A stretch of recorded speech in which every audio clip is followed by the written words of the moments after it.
I'm Brandi Kruse. Coming up today on Undivided, West Coast leaders are having a love affair with illegals, and they're using your money to pay for the courtship. Plus, despite attacks on signature gatherers, the two latest Let's Go Washington initiatives just hit a major milestone. And as the government shutdown drags on, Senate Minority Leader Chuck Schumer made a secret fundraising trip to Seattle. That and much more coming up today on Undivided. Remember, you can support this little independent show of ours for just $5 a month by signing up at undividedpod.com. That's undividedpod.com, and click on the banner that says support the show.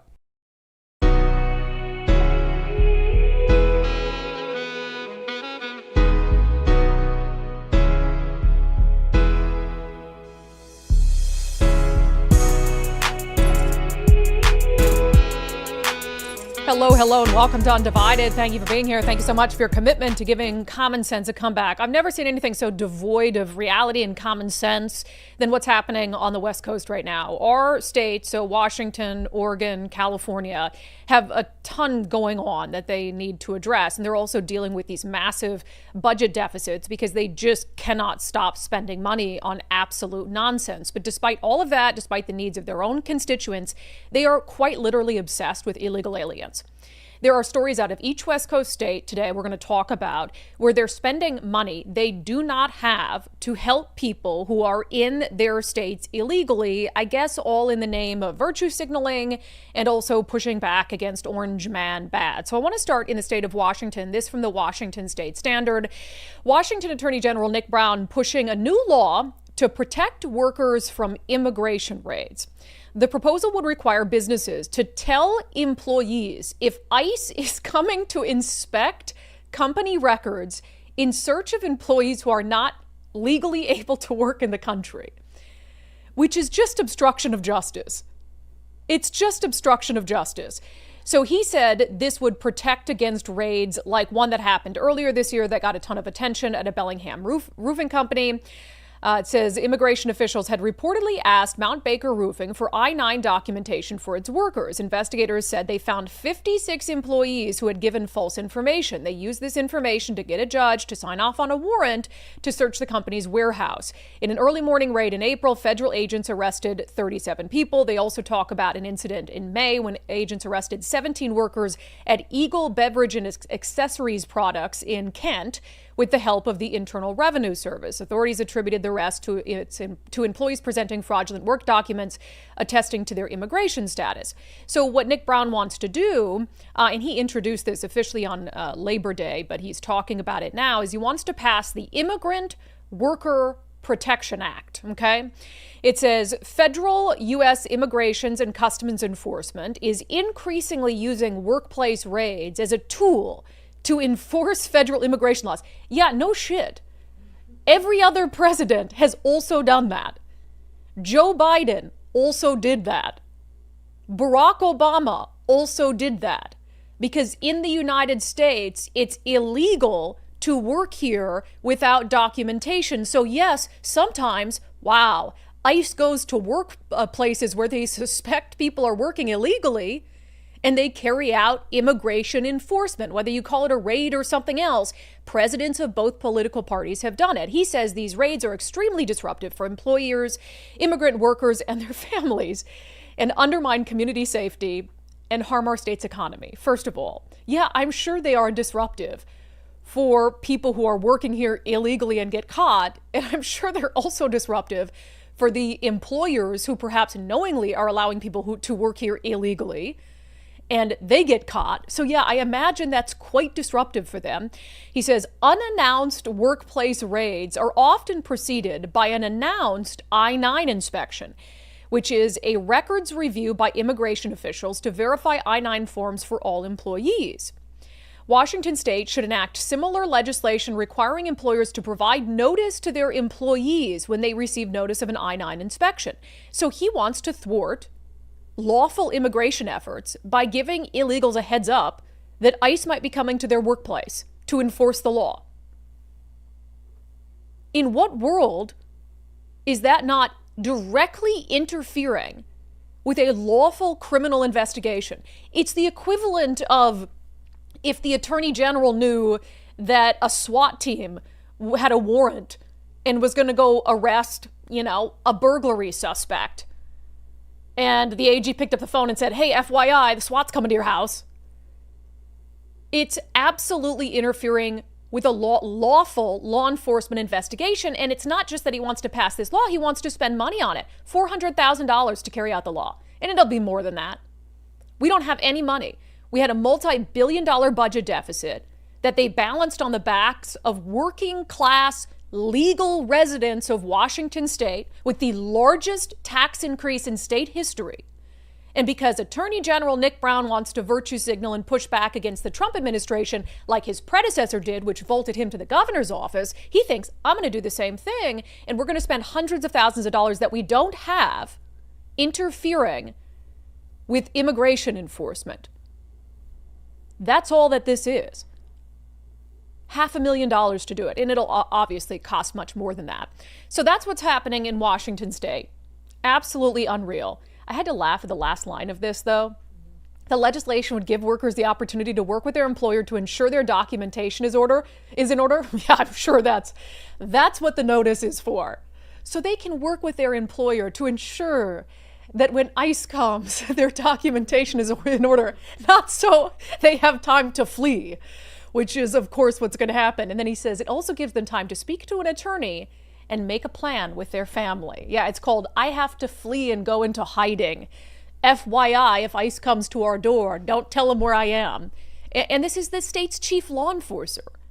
How can you be the state's chief law enforcer and push to pass a law to actively interfere in lawful immigration enforcement?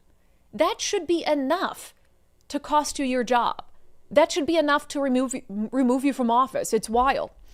So similar thing happening. Let's just keep going south. Crazy West Coast wall of absolute nonsense. So this from the Post Millennial. Oregon Democrats give $1.5 billion in free health care to illegal immigrants statewide. So again, Oregon's in a budget crisis, just like California is, just like Washington state is, but it doesn't stop them from virtue signaling with the money of hardworking people. It says Oregon's Democratic-controlled legislature has finalized a 2025-2027 budget that allocates $1.5 billion in state and federal funds to free health care coverage, which includes coverage for illegal immigrants. The funds, drawn from the state's Healthier Oregon program, exceed the $717 million earmarked for the Oregon State Police by more than double. And I think this is worthy of pointing out. They are now going to spend twice what they spend on the Oregon State Police on free health care, including for illegals. If that doesn't tell you their priorities, I do not know what would. The Healthier Oregon program, formerly known as Cover All People, was launched in 2021 with an initial $100 million state investment to extend Medicaid-like benefits to low-income residents who are ineligible due to immigration status. It expanded in July 2023 to cover all qualifying adults regardless of legal status, and has since provided coverage to more than 105,000 individuals. The current $1.5 billion investment over the course of 2 years comes as a result of initial estimates nearly doubling. Approximately $1.2 billion comes from the state's general fund, with the remainder from the federal government, which, why would the federal government be giving any money to this program? Certainly President Donald Trump would put a stop to that. But it's no surprise. They said, and isn't that funny? They always do this. And that's why I said with that previous story with Nick Brown, he's like, oh, we just need $400,000 to implement this program to help illegals avoid arrest. And of course, all of these things don't sound like a lot on the front end, and then they just dramatically balloon over time. So the initial investment from the state of Oregon into this program was $100 million, which is a lot of money. But everyone knew that as soon as you announced that that program would cover anyone regardless of immigration status, that that so many people would want it, the cost would balloon. But that's how they sell it to people up front. And this is, so you could give so many examples of this. They passed the law, $100 million. And it's not going to provide health care to illegals. It's just going to provide health care to low-income people who might not qualify for Medicaid. And then the law is there, and then they've got it, and their fangs are in it. And then they're not going to get rid of it, and then it makes it easier to amend it and to change it and to increase the amount over time. So $100 million balloons to $1.5 billion. Not for illegals. Changes to yes for illegals, for anyone. And now, all of a sudden, overnight, you're spending twice as much on giving health care to illegals in one single state than you are for the Oregon State Police at a time when your state is having a crime crisis. It makes no sense. And even if you think, even if you're one of those soft-hearted people, and you think, nobody's illegal on stolen land, and we have to give everyone free crap, just the dishonesty of how these programs develop over time and the sheer amount of money that they're spending on it should be a red flag to you. Similar with Oregon's homeless crisis right now. In just Portland, the greater Portland area, almost $1 billion is being spent per year on the homeless industrial complex. And Oregon, like Washington, has a worse homeless crisis than it's ever had before. It's just wild to me that voters, even these soft-hearted voters, will fall for this stuff, especially when it comes directly on their backs in the form of increased taxes. So let's just keep going down to California. This from Fox News. Los Angeles County declares local state of emergency over ICE raid surge. The emergency declarations are so abused on the West Coast. It's absolutely unreal. Now, because ICE is doing its job carrying out lawful immigration arrests that are the result of Biden's open border, that's a state of emergency. And they say that these raids have created widespread disruption. Whose fault is that? That you have built an economy in a sanctuary state where you so rely on illegal labor that when they get arrested, it creates widespread disruption. Maybe you should have thought of that when you opened up your doors, come one, come all, regardless of immigration status or how you came into this country or what your background was in another country. Especially when President Donald Trump was vowing, if he won in 2024, to carry out mass deportations. He said he was going to do this. Now he's doing it, and you're acting like it's an emergency. Los Angeles County leaders declared a local state of emergency in the region Tuesday, with news of the proclamation shared in a release by LA County Supervisor Lindsay Horvath's office. The measure was said to be in response to Immigration and Customs Enforcement raids across LA County, home to more than 10 million people. The county can now, as a result of this state of emergency, here's the crux, here's the cost factor, offer residents financial support if they have been impacted by the raids, including rent relief and funds from taxpayers for any legal aid.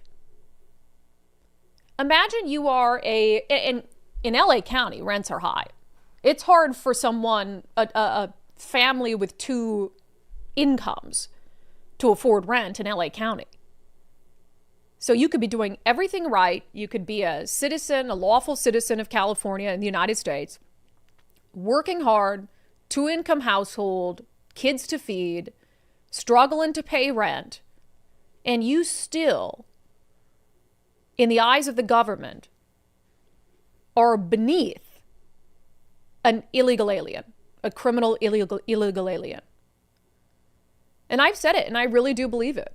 Democratic leaders on the West Coast care more about criminal illegal aliens than they care about law-abiding, hardworking citizens of their states. I don't know how you could deny it at this point, because all of this is being put on the backs of legal residents who are working and paying into the system.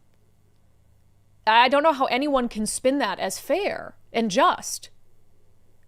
So you could be working, two jobs trying to afford rent, and the government's not giving you help and a handout. But if you're in the country illegally, and because of immigration raids and you're scared and can't go to work and don't want to leave your house or whatever it is, the government will cover your rent with taxpayer funds. It's nuts. It's absolutely insane. And I have empathy. It's not, whenever we talk about this stuff, it's like, oh, that's cold and mean and these are human beings. That's fine. But when they came into this country illegally, they knew what they were getting into. They should have known. They were in this no-go zone where, depending on what president was in the White House, it might become very difficult to be able to stay here and earn a living. And they chose to do it anyway. And now they're suffering the consequences of that. And had Biden not let so many of them in the first place, President Donald Trump wouldn't be carrying out mass deportations. And these West Coast states that are in budget crises can come up with the money and have the money to help illegals pay their rent, to help illegals get an attorney, to help illegals get a heads up when someone might be coming to their workplace, to carry out an immigration raid, to help illegals get free health care when some of their own residents can't even afford health care. The West Coast has really lost its mind. And that's why, it's one of the reasons people always ask me, Brandi, why aren't you, focused on maybe trying to do a national show or something? Are you ever going to, leave Washington and go do, a larger political show? Hell no. I mean, the West Coast needs more help than anyone else. And somebody said it yesterday, and I can't remember, we're like the crash test dummy of dumbness.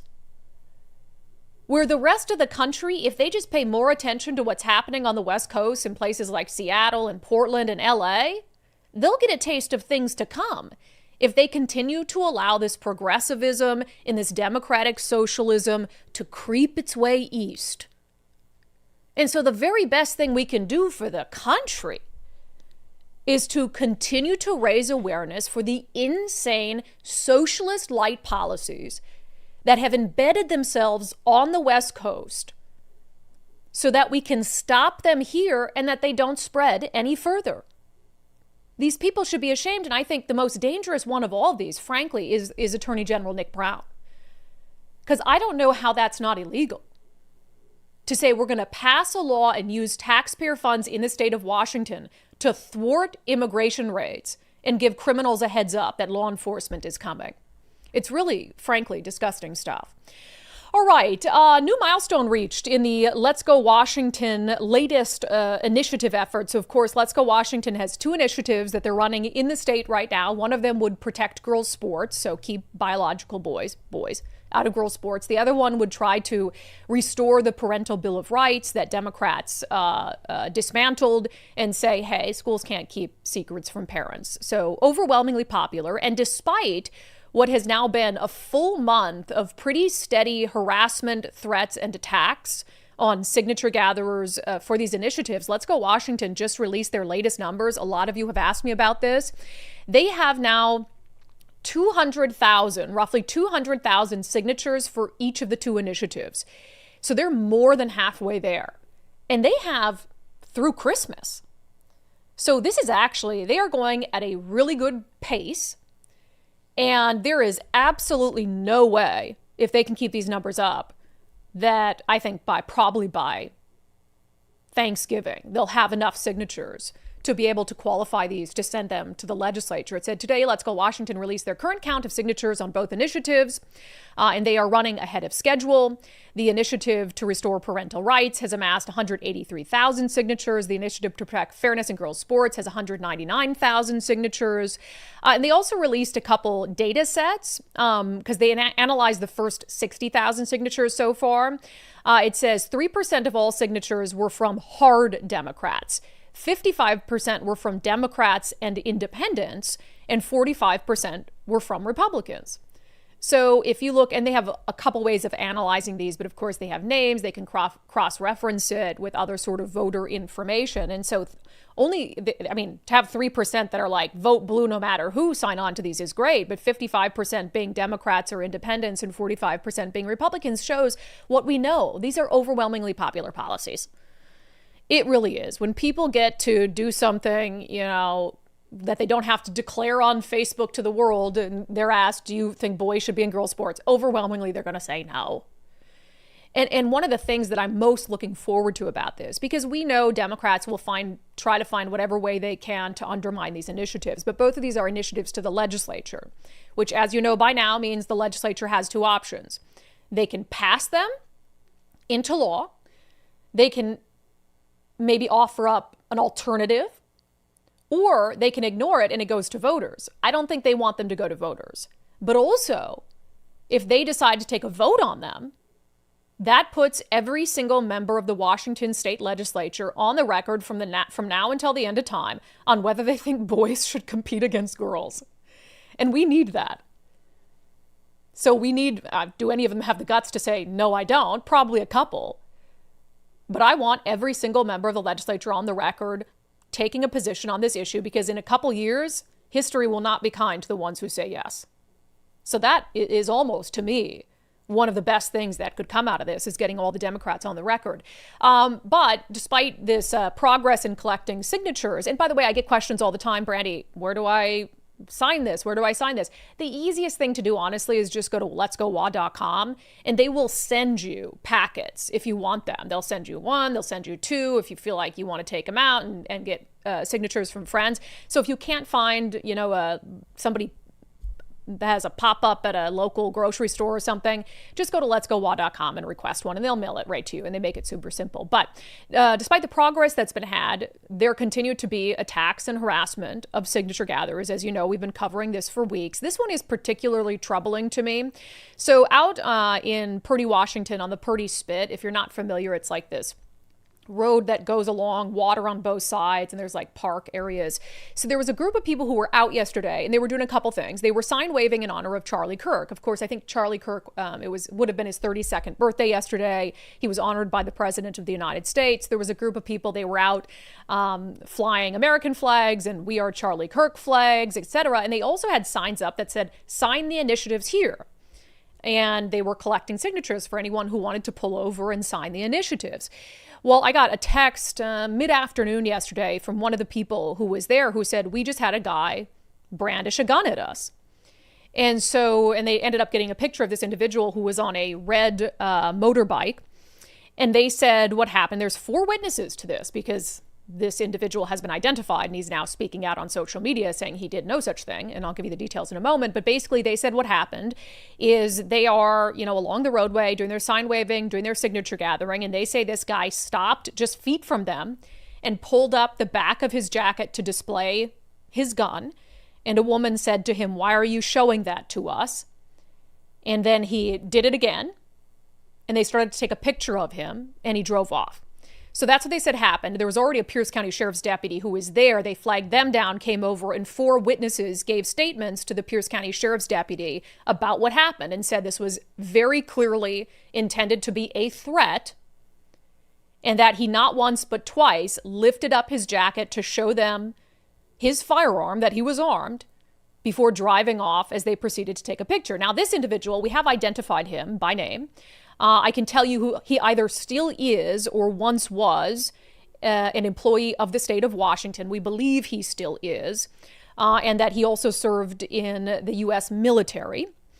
He's a Hispanic man, I would say late 30s to early 40s. I'm not going to use his name just yet as this investigation is ongoing, but he's all over the community Facebook pages saying, no, I was just adjusting my holster. His word versus what 4 witnesses say happened in the interaction. And also the fact that they say there were a ton of places that he could have stopped, not directly in front of them, just feet away, if he really needed to stop and adjust his gun. But they said that's very clearly not what happened, based on the person who told me this story, who is a very credible individual who doesn't seek out drama. I tend to believe them. So we know the Pierce County Sheriff's Office is investigating, but that's a scary thing. And we already know. And I mean, Charlie Kirk was shot and killed. So to have somebody stop feet from you while you're waving flags for Charlie Kirk and allegedly lift up and show you that he's armed, not once but twice, is a pretty scary thing. I also got word late yesterday of a potential assault in Wenatchee. We're looking into that. So if you've heard about that, we're trying to get the details before we bring all of that to you. So that's happening. But guess what? We shall not be deterred. And signature gathering is going very well. And I would also probably say to the Democratic Party, to the ACLU of Washington, that has been encouraging, endorsing, even paying for the harassment of lawful signature gatherers, you're probably only helping the effort. Now, I'd like you to stop still, because it's dangerous and nobody should be harassed or threatened or have a gun brandished on them when they're trying to just do something that's protected by the state constitution. But I'm just telling you, you're probably helping the effort, because you're making people more determined than ever to go out and find a way and a place to sign these initiatives. So if you hoped that you were going to stop this effort, if you hoped that this was going to make people too scared to go out and do this, it's really having the opposite of the intended effect. So maybe just stop altogether, and we'll see what happens from there.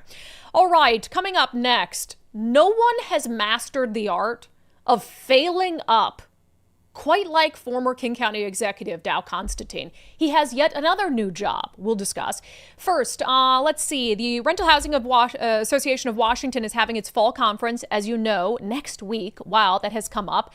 October 22nd, 23rd at Maidenbauer Center in Bellevue. There is still time to sign up. rhawa.org, rhawa.org. I'll be hosting a panel talking about how the media covers housing policy. We'll include homelessness and that and other things. It should be quite lively. My friend Jonathan Cho is also going to be there, and Lord knows he's always a good time. So you can sign up for that, rhawa.org, rhawa.org. And while you're there, if you are a small to mid-size housing provider in the state of Washington and you're not a member of RHA, you really should be, because they are kind of I like to call it a union for landlords, so to speak, is they've got your back. They can help you navigate this complex world of new rules and laws and regulations. So rhawa.org, rhawa.org.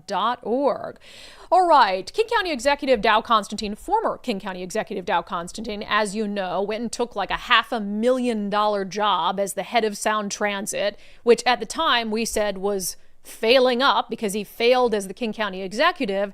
And now he is, of course, failing as the head of Sound Transit. Let's talk about it in our segment, Unbelievable.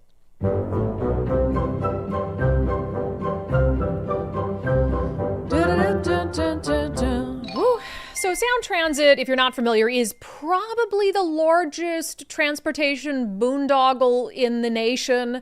Maybe on par with California's high-speed rail to nowhere, but this has been years and years delayed, billions of dollars over budget. It just keeps being forced on the people of Washington State because it's sort of like, well, no going back now. So even if it's 20 years late and $100 billion over budget, it doesn't matter. It could be $1 trillion over budget. They're still going to continue to push forward with it. And now the agency is being led by a failed politician. King County Executive Dow Constantine ruined King County. He and others, but he played a big role in it. I mean, all the main issues, crises in King County only got worse under his leadership. Homelessness, crime, substance abuse, affordability, and during that time, he was on the board of Sound Transit. So he was already a failed part of the Sound Transit boondoggle. And then because he said he wasn't going to run for governor, I think he got awarded this job for stepping out of the gubernatorial race. Not that he would have won the gubernatorial race anyway. He's making like $500,000 a year as the head of Sound Transit. And now, what is one of the first things he's going to push for? Anybody? Well, a tax increase, another tax increase to help pay for the $30 billion Sound Transit shortfall. So Sound Transit contemplating a 1% property tax hike, which, it's just 1%. Yeah, on top of all the other costs associated with Sound Transit and all the other property tax hikes that people in King County, Snohomish County, Pierce County have endured in the Sound Transit tax area. It says the Sound Transit Board of Directors is exploring a 1% property tax increase for next year to address the swelling costs of the agency's long-term capital projects.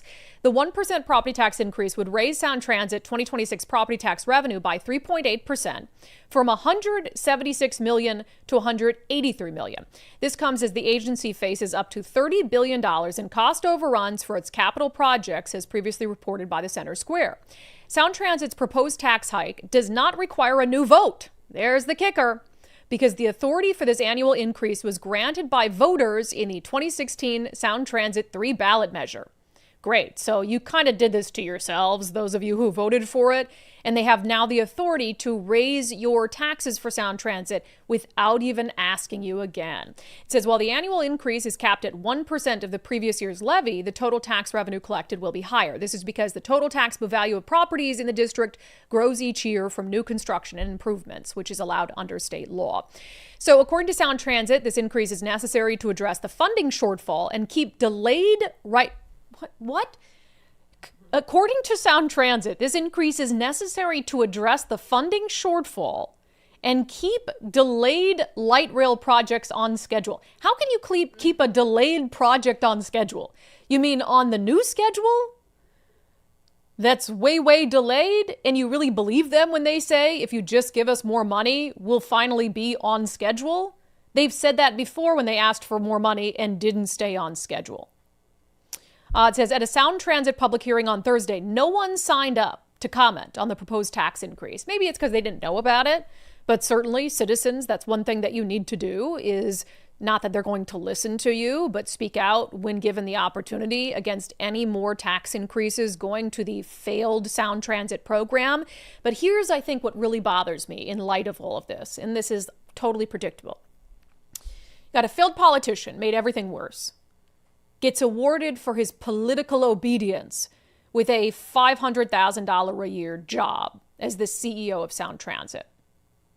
And now he's getting another job as an award for his political obedience by Governor Bob Ferguson. This came out in a press release from Governor Ferguson's office. Governor Ferguson appoints Dow Constantine and Denise Stiffarm to the University of Washington Board of Regents. And this is interesting because remember when Dow Constantine was going to step away from his job, we all assumed it was because he wanted to be the next president of the University of Washington because that position was going to be vacated. And everybody thought, well, that's going to be his gift, right? That's going to be his gift from Bob Ferguson for standing aside and not running for governor, but then he ended up getting the job as the head of Sound Transit. Well, now he gets both. Now he gets both. He gets to be the head of Sound Transit, and he also gets to be on the University of Washington Board of Regents. Bob Ferguson said of his choices, Dow and Denise will bring deep backgrounds and expertise in public service to UW's Board of Regents. Is just being in public service considered expertise in public service? Because he was in public service and did a really shitty job. So is that really considered expertise? He says they are well prepared to help govern and steward our alma mater. Are they though? Or did you just make a deal with him that if he didn't run for governor, you were going to make sure that he got very wealthy and that you would place him in positions of power? We already know that's what happened. He said, the University of Washington is the foundation of our region's outsized reserve of economic, cultural, and social capital, Constantine said. It has given generations of Washingtonians, given my family, a ladder to a better, fuller life. I cannot imagine a greater honor than to be allowed to give back to our alma mater in this way. I thank Governor Ferguson and look forward to working with my fellow regents to advance the interests of the university, our students, faculty, and staff, and the state of Washington. Yeah, I'm sure you do. Has nothing at all to do with political handshakes made behind the scenes and your desire just to live this comfy, comfortable life and fail up. No one has mastered the art of failing up like him. I have no examples of any other politician in America who has failed up as well as Dow Constantine has. Truly unbelievable. All right, coming up next, we broke some news about the ongoing shutdown, government shutdown, and what Senate Minority Leader Chuck Schumer has been up to while Democrats in the Senate block the government from reopening. First, if you think that you're close to needing a new roof for homeowners, you know, that's a purchase I think everyone kind of dreads because it is one of the bigger things that you'll have to do as a homeowner. But let our friends at Valentine Roofing help you out. A few things. They're going to come in, they're going to do a roof inspection. And if they think that they can just repair your current roof and you actually don't need a new roof, they're going to do that. They're not going to try to force you into buying a new one.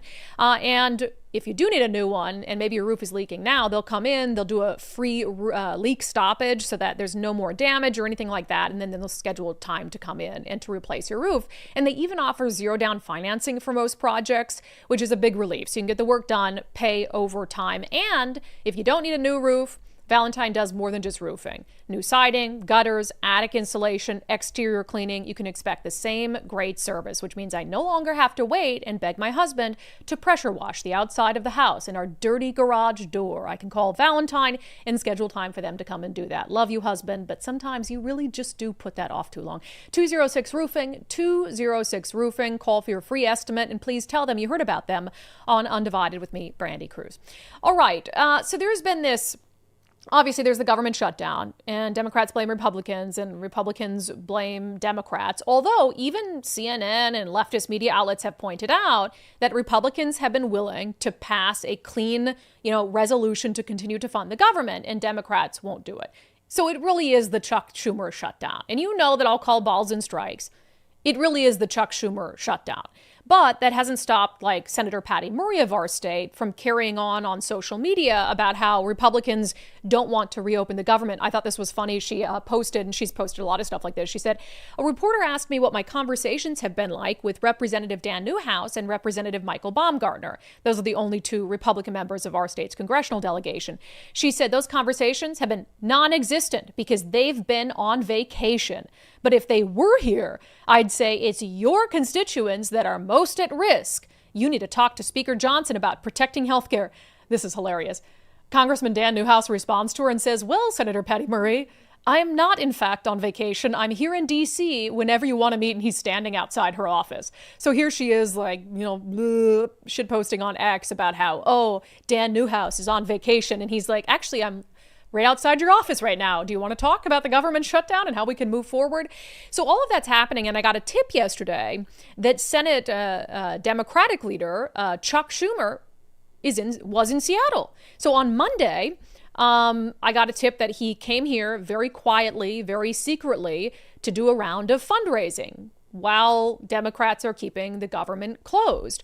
So what we found out based on information from sources is that he flew in Monday morning and he was accompanied by a Capitol Police security detail that is currently not getting paid because of the government shutdown. They just missed their first full paycheck, but they still had to fly across the country and leave their families so Chuck Schumer could go meet with three high-dollar Democratic donors, Lisa Monet, Connie Bowmer, and Tom Campion. So he came here for a day, shutdown be damned, raised some money, dragged around an unpaid Capitol Police security detail, and then went on his merry way. And this also comes after it was revealed that a bunch of Democratic senators during the shutdown are having a Napa Valley fundraising retreat. Not a great look. The invitation said, you're invited to join Senator Kirsten Gillibrand and Senator Angela Also Brooks and members of the Democratic Caucus and the Democratic Senatorial Campaign Committee at a Napa retreat in Napa Valley, California. So that happened Monday to Tuesday. So it seems like a lot of members of the Senate on the Democratic side were out on the West Coast fundraising while they were simultaneously on social media claiming that Republicans were on vacation and not taking the government shutdown seriously. Got it. A+. So a little bit of a scooplet there. All right. Any excuse now that I have to play more clips of Katie Porter, the Democratic candidate for governor in California, I'm going to seize on.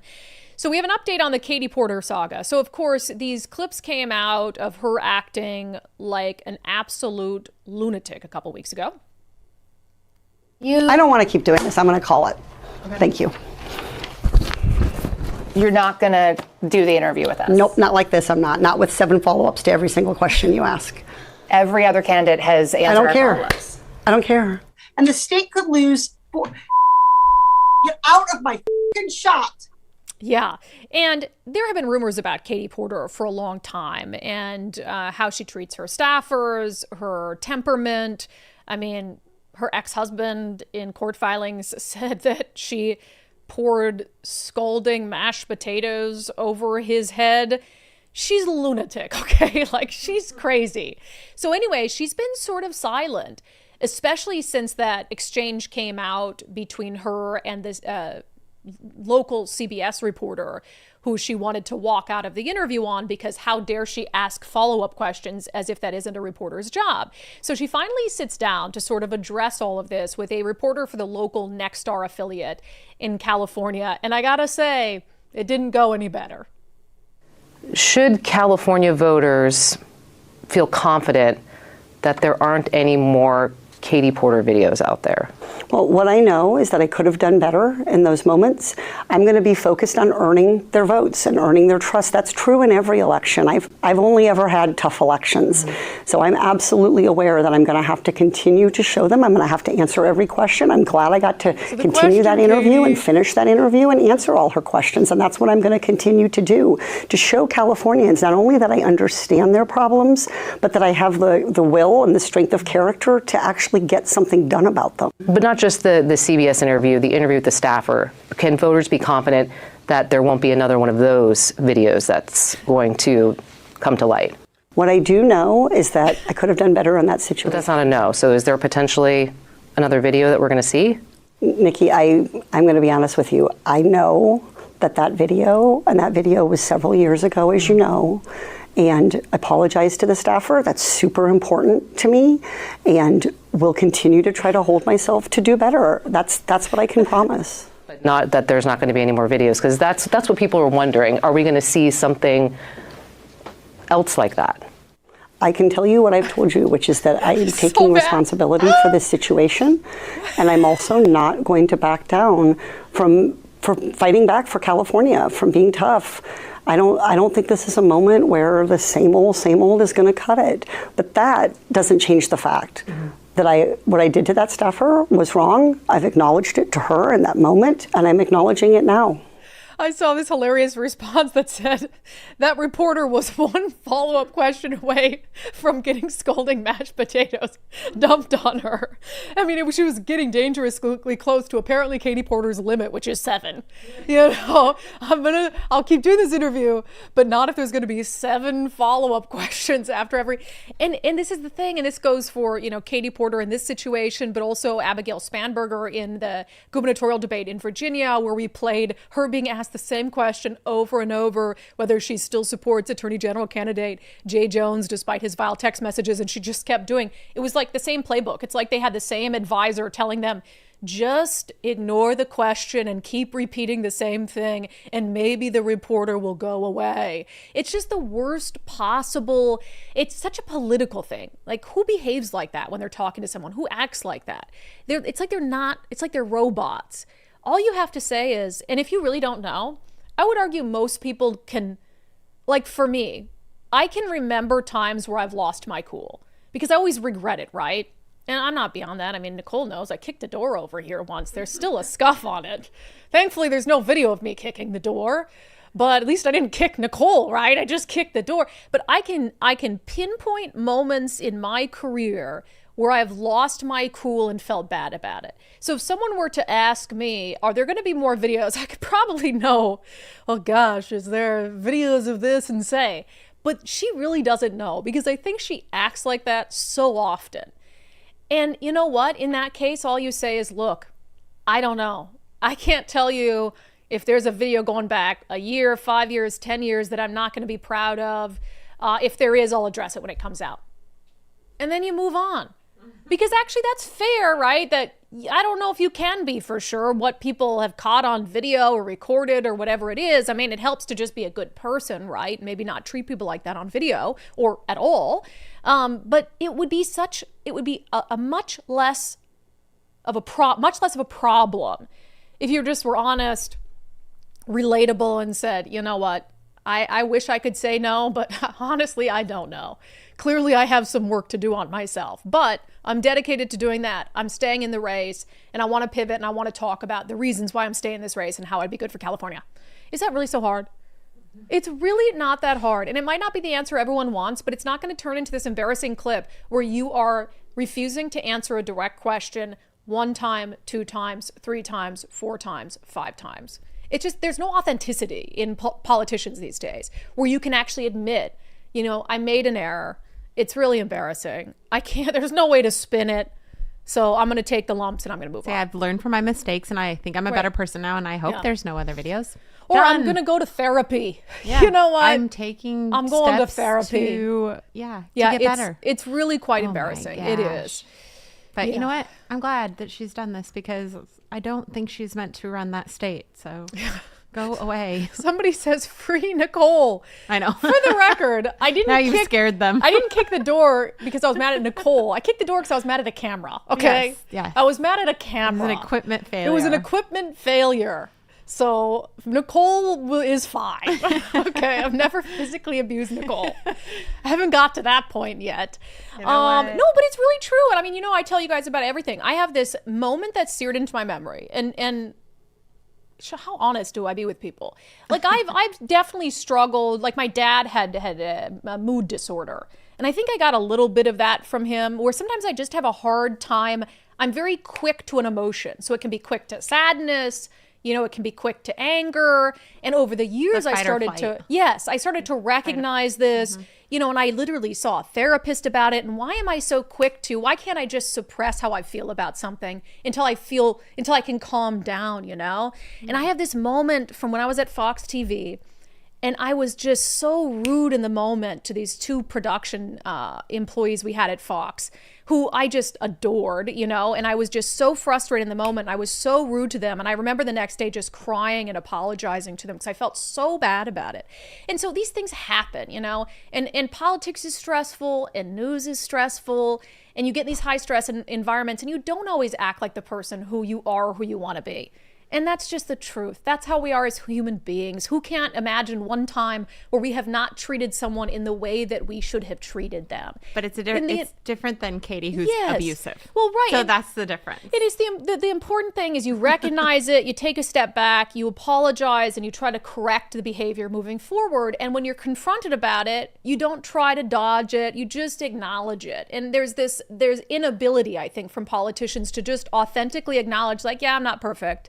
That was bad. Can't spin it. Like, what do you want? What do we do to move forward from here? So, Miranda just put in the comments, step one is admitting you have a problem, which is true. Yes. And maybe she's kind of admitting it there. But I think that in order to be governor, you have to go through more steps than step one. Let's just say that. Yeah. Yes. So right. You can't be on step one and I have become a problem, governor. but I'm still going to keep it up. I'm still going.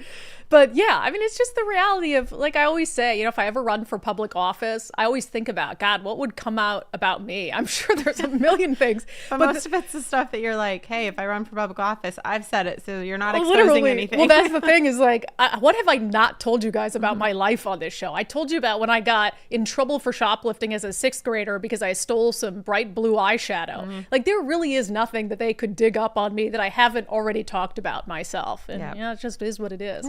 I'm sure they could make up some stuff. You haven't poured scalding hot potatoes on your husband. Well, first of all, I love mashed potatoes too much to use them as a weapon. Waste them. I'm gonna waste them, dumping them on my husband?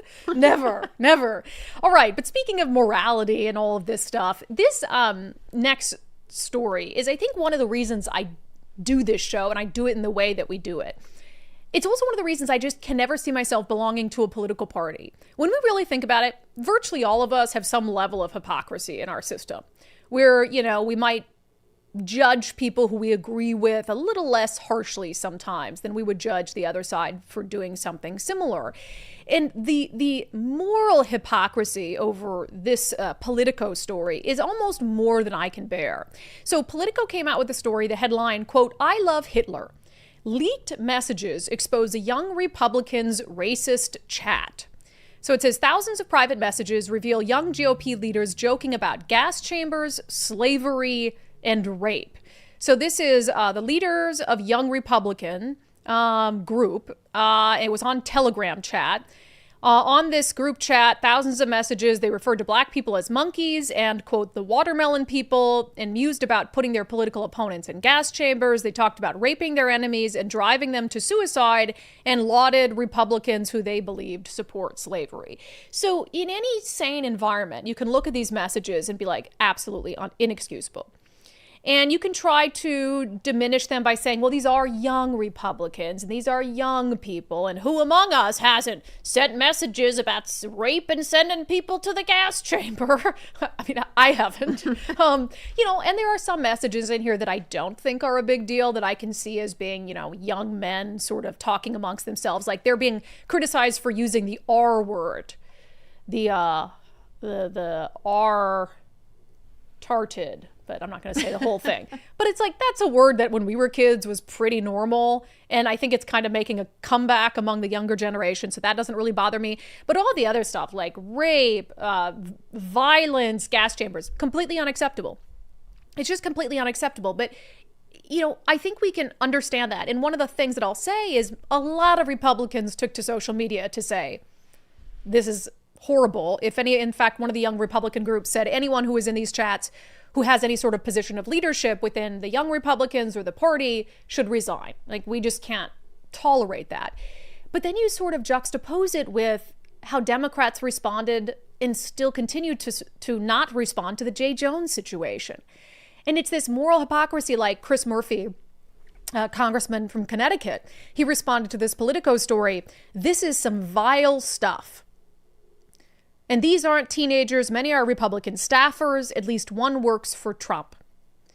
This is some vile stuff. Well, I agree. I do agree. But it's problematic that Chris Murphy never said anything about Jay Jones. It is problematic. And I don't think it's what about to point that out. And Jay Jones, who's the Democratic candidate for Attorney General in Virginia, he's not a young Republican staffer. He's someone who wants to be Virginia's chief law enforcer. And he, had his text messages surfaced where he's hoping that a political opponent gets 2 bullets to the head and that his children die or have to watch him die and suffer. And so I just have a hard time and it's frustrating to me because I do feel like on the whole, Republicans tend to be more morally consistent. And this is a good example of this and there's some one-offs where some Republicans were like, no, don't care because you guys didn't care about Jay Jones. But I feel like you've got these Republicans who'll come out and be like, oh, this is awful. These young Republican staffers should resign. And they take this sort of moral high ground. But I feel like Democrats never take the moral high ground. Like Jay Jones didn't lose a single endorsement. And he's running to be the state's chief law enforcer. He's a full-grown adult looking for a very high political position. And people like Congressman Chris Murphy won't even talk about it. And then he wants to come out and like some young guys who sent horrible messages wants to talk about how vile it is. So we're just in this state of just rank political hypocrisy. And I do want the right to continue to call out their own side and to continue to be morally consistent. But I can understand how that gets to be a little old and frustrating. It's like, well, the other side isn't being morally consistent. So do we have to keep doing that? Yeah, I think you should. I think you should, because then you have standing when the other side does something to call it out. And you can say, I haven't been hypocritical, like the issue of political violence. I've been very consistent on political violence as it has happened over many years, regardless of who perpetrates it. And I do think that it gives me some bit of credibility to be able to continue to call it out and to say that I want it taken seriously. So I don't know. It's just a frustrating situation. And the media is all over this young Republican thing. I'm not saying it's not a story, but when you compare it to the Jay Jones thing, the way it's being handled is infuriating to me. It really is. And it's the poison of the party structure. It's the poison pill of party loyalty. And it truly bothers me. Totally turns me off to the political parties.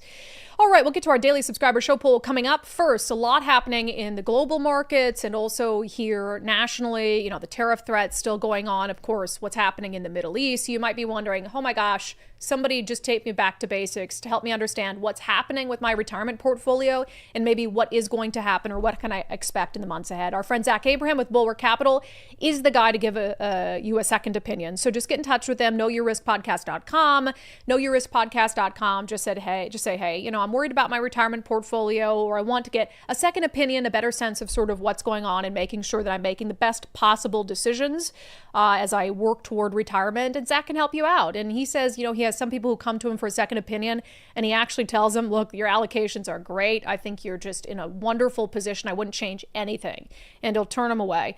And I think that's the sign of an honest guy. So go to knowyourriskpodcast.com, knowyourriskpodcast.com. Reach out to Zach Abraham, his team at Bulwark Capital. They specialize in risk management. They'll give you a free risk assessment and share the basic fundamentals of value investing. Knowyourriskpodcast.com, knowyourriskpodcast.com. All right, another challenging subscriber show poll for you today on Patreon, Locals, and X. I asked, should local elected leaders be charged criminally if their policies directly interfere with lawful immigration enforcement. This, of course, is in response to the story at the top of the show about Attorney General Nick Brown wanting to give illegals a heads up before immigration raids.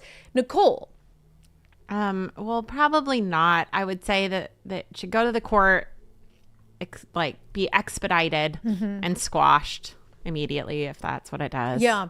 It is tough on a broad basis, but there was, like, for instance, that one judge who's an elected judge. I can't remember what state it was, some Midwest state, I think, where she basically helped an illegal sneak out the back door. So that's an individual instance where it's actually individual interference with law enforcement. But if it's a law or a policy that has been enacted, I think that has to go, the federal government has to sue over it and just get it off the books. But it needs to be expedited. But it needs to be quick. But I would say if you have an individual elected leader who directly interferes with any kind of criminal investigation, then that's different. The law and policy, I think, makes it very tricky.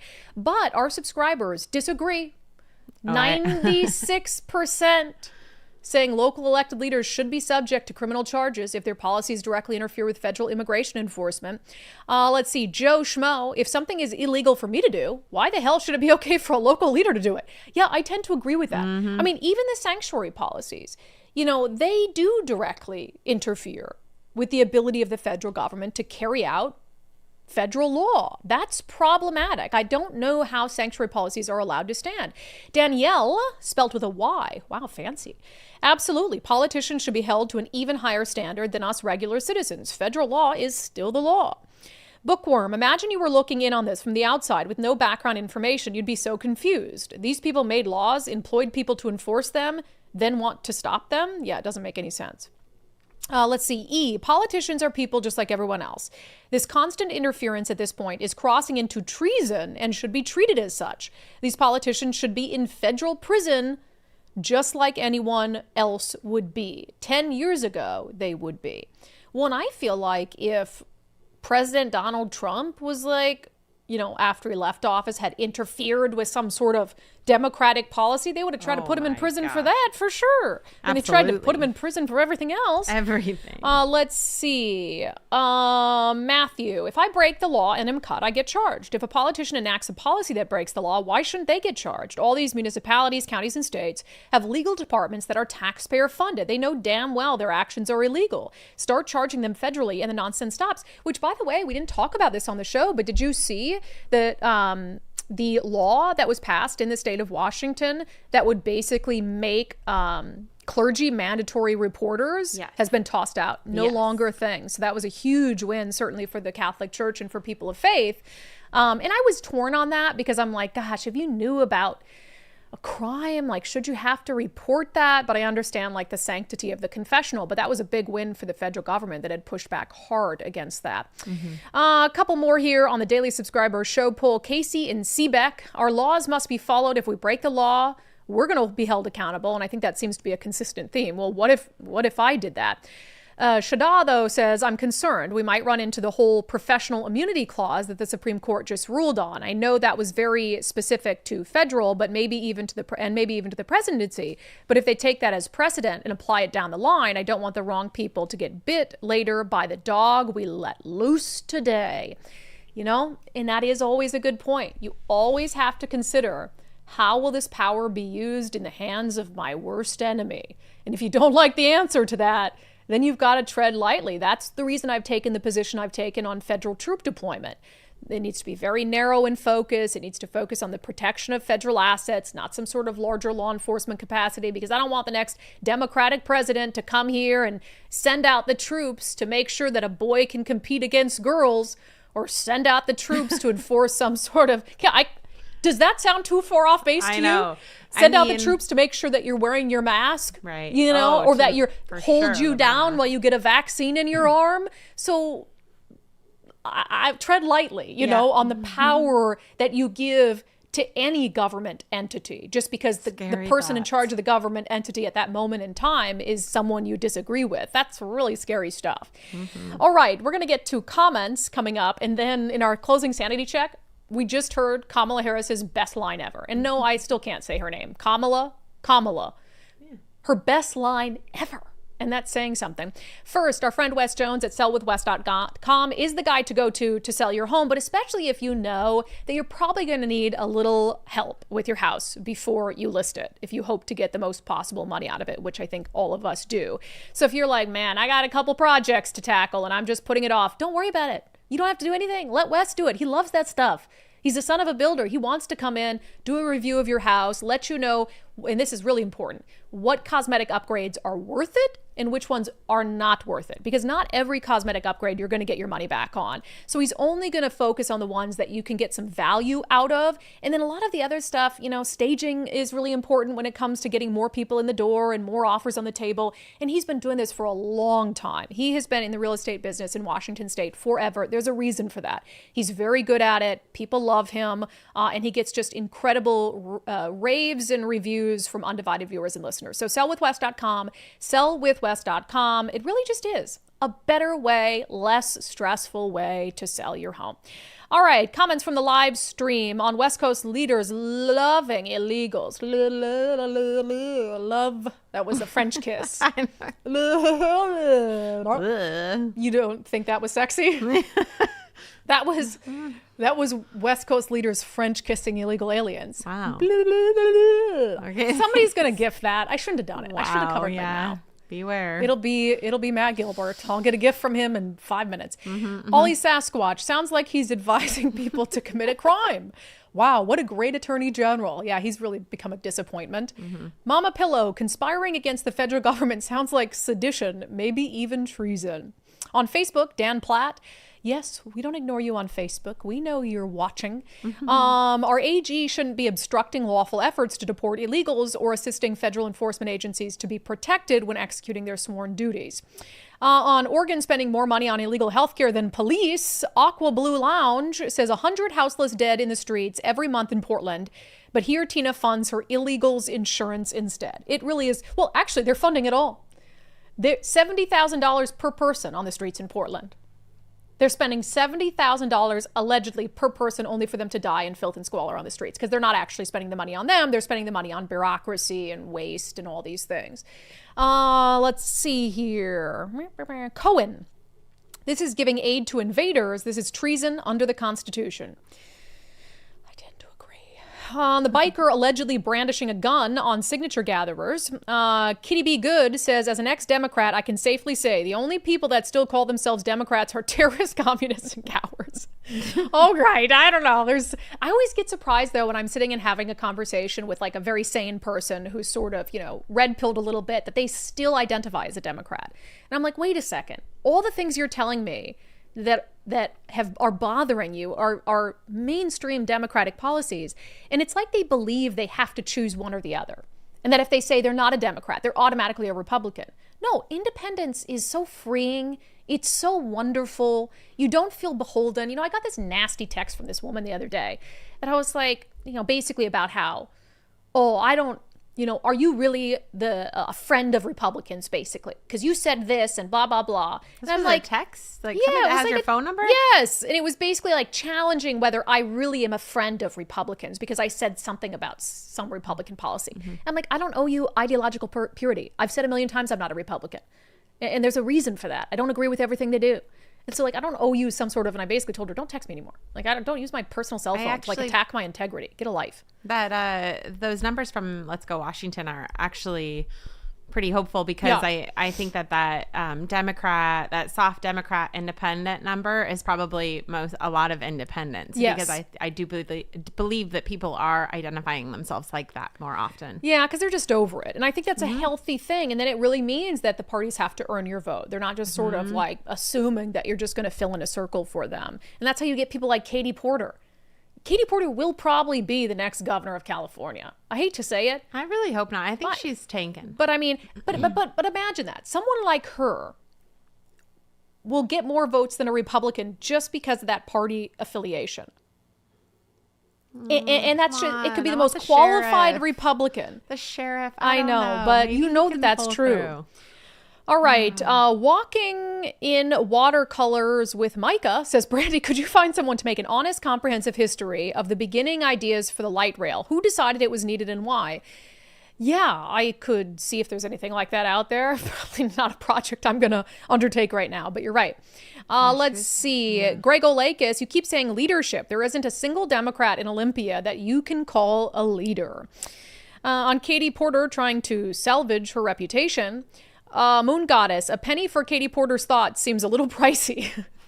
The reporter's rights don't end where her feelings begin. Rick Eckert says, $5 to buy Brandi more mashed potatoes and keep Mike safe. Mike is safe, okay? I'm not going to dump mashed potatoes on my sweet husband's head. Or any other side dish. Yes, or any other side dish. Milkman, is there any way voters can make Steve Hobbs give up our voter rolls to the Trump administration? Not that I know of, but, I know that they're working to get them. So hopefully at the end of the day, it all comes out. On the young Republican GOP text and the J. Jones thing, Y says, I can never understand blindly or silently defending just because you're on the same political side. It does get old and frustrating how lacking Democrats are when it comes to violence and violent talk from their own side. Right, because they have clearly engaged in far more of it in the last year. Not even close, not even comparable. And then you got the J. Jones thing. And this one story comes out about these young Republicans in the text thread. And now it's like, oh, you guys are way worse. It's like, okay, that's bad, but the last year has been a pretty significant demonstration of your side's willingness to use and to engage in violent rhetoric. It's just absolutely ridiculous. All right, great comments today, guys. Man, we could have kept going and going. I don't know. With text in general, old, young, I don't care. Yeah. You know. Oh, I'm sure I've sent dumb texts on old threads and all this stuff that, when we were young on Facebook, we had Facebook. I had Facebook when I was in high school and college. High school and college, people say dumb stuff. But that's what I mean. So back then, so I get it then, because that was before, everything was getting leaked. Right. But now, everything is leaked. Absolutely everything. Yeah. So I don't understand. Yeah, they had a snake on their text thread. They had a snake. Well, it sounds like it was like they said that there was some they coerced somebody into giving up, or but a Republican coerced somebody into giving it up. It was very weird. Anyway, very strange. We'll get to our closing sanity check with Kamala Harris. First, I've encouraged you guys to take the First Mark Challenge, firstmarkinsurance.com, firstmarkinsurance.com, and grow and join the growing First Mark family of undivided viewers and listeners. There is a reason why so many undivided viewers and listeners have become members of the First Mark family, and it's not just because they're like, well, I need to support the company because they support Brandi's show. No, it's because they took the First Mark Challenge and they realized, holy smokes, I should have done this sooner. I'm saving money. I got better insurance. This is great. And they take care of everything for you proactively, and you never pay First Mark Insurance a dime. The only outcome here is that you end up saving money. That's the only outcome here. So there's really no reason not to do it. Firstmarkinsurance.com, firstmarkinsurance.com. I am insured through First Mark at home, also here in the business. And it really just is an exceptional company. Great morals. Love them. Firstmarkinsurance.com. The very best part is they work for you, not the insurance companies. And with that, let's get to our closing sanity check. Former Vice President and Democratic candidate for president Kamala Harris still won't disappear. I think she's still trying to sell that book of hers. And she's had a lot of doozies of one-liners. I remember the yellow school bus one when she was in Washington State. She's had a lot of great one-liners, a lot of really profound things that she said. But I have to say, I think she just gave us her best line yet. There are those things that I needed to make sure that people knew. That is a decent resume, but go ahead. Well, some people have actually said I was the most qualified candidate ever to run for president. Yeah, your weird stepdaughter with the armpit hair doesn't count. That has been our closing sanity check. That has been today's episode of Undivided. Thank you for being here. Thank you for your commitment to giving common sense a comeback. A huge thank you to our paid subscribers. You help make this show possible. We could not do it without you. If you would like to become a paid subscriber, get access to our weekly show Sundays with subscribers, participate in the daily show polls, and just pat yourself on the back as a wonderful champion of independent journalism, go to undividedpod.com. It's just $5 a month. Undividedpod.com. And I haven't adjusted that for inflation. I have no plans to. Undividedpod.com, undividedpod.com. Click on the banner that says support the show. And that's it. And then you're there. Okay. And if you're on X, you can also subscribe on X. You get access to the same content. That's a place people have liked to subscribe lately, so I thought I'd throw that out there. That's it. We'll see you back here on a live show tomorrow at noon Pacific time.